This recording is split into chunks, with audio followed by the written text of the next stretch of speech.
Hello, traders. FX Pip Collector here. Today is Friday, May 16th, and this is my analysis for the Euro US dollar.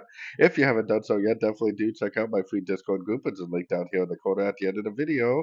And make sure to take a look at my website, fxpipcollector.com. Watch the video on my home screen to learn more. So anyways, the euro dollar very slow yesterday, and we definitely do not have that breaker structure to the upside yet. So we really can't say with very good confidence that this definitely is the end of an ABC correction right here, that we are back into the uptrend. Because of the US dollar index, I think that there is a good chance that we are back into the uptrend and that that really is the bottom, and that this potentially is, hopefully today, going to go up and give us a breaker structure which will help confirm that we really are back into the higher time frame uptrends. So anyways, taking it right down to the 1 hour time frame, kind of looks like a lot of the dollar pairs need to pop down a little bit before they pop up, but I personally wouldn't be trying to trade this because it kind of looks like it could already be a complete three-wave pullback, and it may actually just keep on going up from here.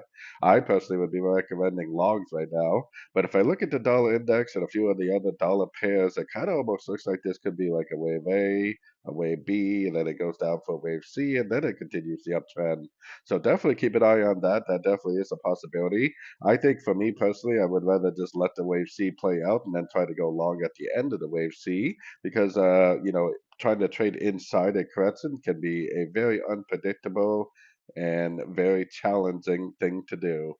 So I'm definitely bullish and I'm definitely looking for longs in an uptrend. So anyways, don't forget to like and subscribe. And as always, thank you for watching and happy trading.